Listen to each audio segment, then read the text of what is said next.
पूर्व प्रधानमंत्री डॉक्टर मनमोहन सिंह देश के बंटवारे के बाद जब रिफ्यूजी के तौर पर भारत आए तो 2 सालों तक संतों के निर्मल अखाड़े के हरिद्वार स्थित निर्मल विरक्त कुटिया में 2 सालों तक रहे।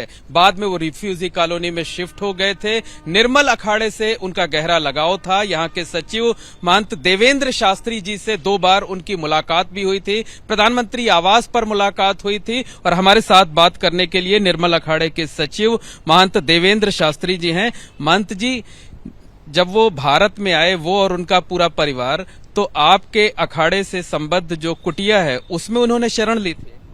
जी, हरिद्वार में कनखल में श्री निर्मल विरक्त कुटिया, महात्माओं के वो छोटी छोटी कुटिया बनी हुई हैं। उसके बगल में पंजाब सिंध क्षेत्र, जहाँ से भिक्षा लेते थे हमारे संत लोग, वहाँ पर वो 2 साल रिफ्यूजी हमारे पास रहे। हमने शरण दी थी क्योंकि उनकी जो माँ थी उस आश्रम की ट्रस्टी थी, बहन नान की, तो इसलिए उस विरक्त कुटिया से उनका गहरा संबंध था। तो फिर हमारे को जो हमारे पूर्व में महंत थे अमर सिंह जी, उन्होंने मेरे को बताया कि इस कमरे में रहते थे। फिर हम मिलने गए, उन्होंने बड़ा हमारा सत्कार किया और इतने मृदु भाषी थे, कहते हैं कि किसी भी चीज की जरूरत होगी निसंकोच आप हमारे से बताना। महाराज जी, कब आपकी मुलाकात हुई थी और उस मुलाकात में क्या कुछ हुआ था? जब वो पार्ट 1 में जब प्रधानमंत्री थे उस समय मेरी मुलाकात हुई थी। उसके बाद फिर मैंने दोबारा कभी कोशिश नहीं की उनको मिलने की। वैसे वो एक बार ही उन्होंने इतनी छाप छोड़ी हमारे ऊपर कि उनको आज तक हम भूल नहीं पाए। अच्छा, जब मुलाकात हुई थी तो आपके अखाड़े के बारे में क्या कुछ कहा था उन्होंने कि किस तरह से ऋणी हूं मैं? उस समय मैं अखाड़े में नहीं था, निर्मल विरक्त कुटिया में था। उस समय मैं संत था। उसके बाद फिर मैं वहाँ का महंत भी रहा हूँ। तो उन्होंने कहा कि मेरा उस कुटिया से बड़ा लगाव है और मैं वहाँ पर 2 साल काटे हैं, इसलिए मैं उसका ऋणी हूँ। आपको कोई चीज की भी आवश्यकता होगी कभी भी निसंकोच आप बताएं मेरे को। उन्होंने अपना पर्सनल नंबर भी, चूंकि आप उनकी कुटिया के प्रमुख थे, तो उन्होंने अपना पर्सनल नंबर भी आपको दिया? जी, मेरे को उन्होंने अपना पर्सनल नंबर दिया था। फिर मैं चले गया रामेश्वरम। मैं आचमन लेते समय मेरा मोबाइल गिर गया, तो उसमें से मेरा नंबर डिलीट हो गया। उसके बाद मैंने कोशिश किया मगर वो मेरे को नंबर मिला नहीं। फिर कोई संयोग नहीं बना उनसे दोबारा मिलने का। 2 बार मिला उनसे मैं। अच्छा, दोनों बार जब आपकी मुलाकात हुई तो कितना प्रभावित हैं आप 2 बार की मुलाकात से?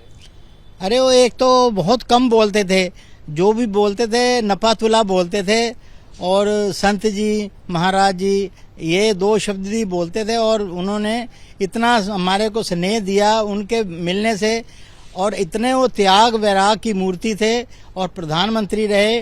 उनके अंदर कोई अहंकार नहीं कि मैं बड़ा हूँ, इतने बड़े पद पे हूँ। उनसे मिलकर के हमारे को लगा कि असली संत यही हैं। मतलब प्रधानमंत्री रहते हुए जब आप उनसे मिले तो उनके व्यक्तित्व से खासे प्रभावित हुए? बहुत ज्यादा।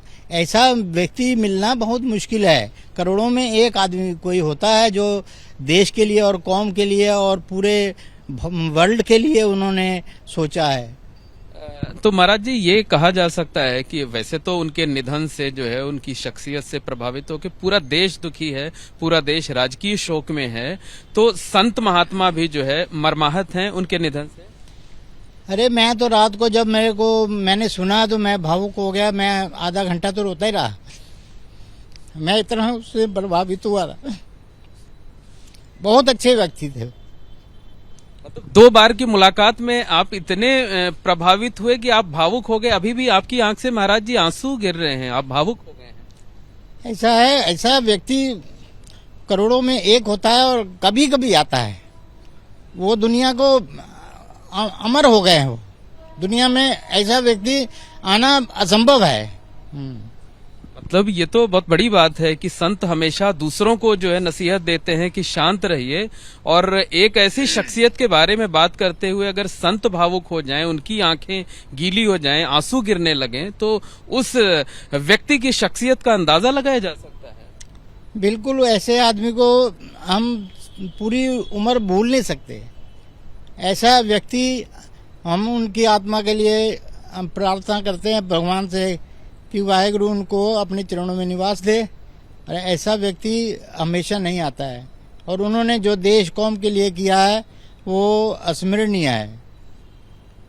तो महाराज जी, उनको श्रद्धांजलि देने के लिए भी आप लोगों ने कोई कार्यक्रम रखा है महाकुंभ में? उनके लिए हम पाठ करवाएंगे और गुरु ग्रंथ साहब का, और जो भी हमारे से होगा उनकी आत्मा के लिए हम करेंगे। मतलब समझा जा सकता है, आपके आंसू बता रहे हैं कि शब्द कम पड़ गए हैं, भावनाएं व्यक्त हो रही हैं आंखों के जरिए। जी जी, वो ऐसे व्यक्ति थे कि उनको जो मिल जाता था एक बार, वो फिर दोबारा उनको भूलता नहीं था। तो निश्चित तौर पर कहा जा सकता है कि प्रयागराज महाकुंभ में जो संत महात्मा मौजूद हैं वो भी डॉक्टर मनमोहन सिंह के निधन से खासे मर्माहत हैं। और इस वक्त हम मौजूद हैं निर्मल अखाड़े में, जहां के सचिव महंत देवेंद्र शास्त्री तो उनके बारे में बात करते हुए इस कदर भावुक हो कि उनकी आंखों से लगातार आंसू गिर रहे हैं। और महाकुंभ में अखाड़ा परिषद और अखाड़ों की तरफ से एक श्रद्धांजलि सभा का भी आयोजन किए जाने की तैयारी है। कैमरामैन राजेश कुमार के साथ Mohammad Moin, ABP News, Prayagraj. For exclusive and insightful videos, subscribe to our new channel ABP Live Premium.